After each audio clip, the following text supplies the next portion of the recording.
పరిశుద్ధాత్మ దేవుడి గురించి మాట్లాడితే అపోస్తల కార్యాలు పరిశుద్ధాత్మ దేవుడి విషయంలో ఎక్కువగా గుణ లక్షణాలనే మనం ఆలోచన చేయాల్సిన అవసరం ఉంది. దైవత్వానికి దేవుడికి ఉండాల్సిన గుణ లక్షణాలన్నీ ఆయనలో ఉన్నాయా లేదా అని ఆలోచిస్తే పరిశుద్ధాత్ముడు అనే ఒక క్లాస్ చెప్పుకున్నప్పుడు పరిశుద్ధాత్ముడు అనే ఒక విషయాన్ని మాట్లాడుకుంటే ఆ విషయంలో ఆయనకి దేవుడికి ఉన్న గుణ లక్షణాలన్నీ ఉన్నట్టుగా అనేకమైన వచనాల్లో కనిపిస్తూ ఉంటుంది. అయితే ఇక్కడ మనకి నేరుగా లేదా ఒక విషయం బాగా అర్థమయ్యేలా తెలియాలి అనుకుంటే అపోస్తల కార్యాలు 5వ అధ్యాయం 3-4 వచనాలలో అననీయ సప్పీరాలను పేతురు గారు ఖండించేటప్పుడు లేదా గద్దించేటప్పుడు మాట్లాడినటువంటి మాట 3-4 వచనాల్లో సందర్భం మనకు అనిపిస్తూ ఉంటుంది. ఏమనంటే, అప్పుడు పేతురు, అననీయ, నీవు నీ భూమి వేలలో కొంత దాచుకొని పరిశుద్ధాత్మను మోసపుచ్చుటకు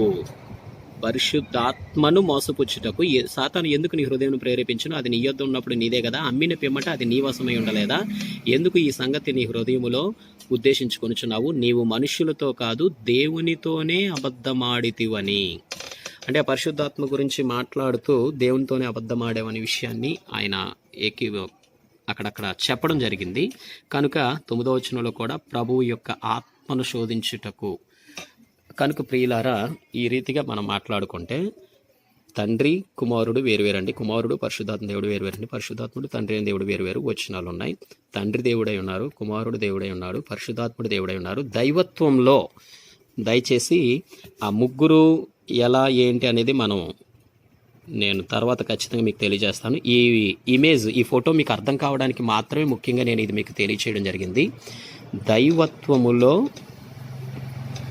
ముగ్గురు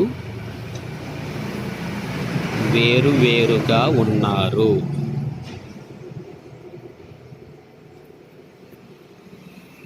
ఇదండి ఈ ఫోటో యొక్క ముఖ్యమైనటువంటి ఉద్దేశం. దైవత్వంలో ముగ్గురు వేరువేరుగా ఉన్నారు. తప్పక మిగతాది నేను మీకు వివరిస్తాను. అందరికీ వందనాలండి.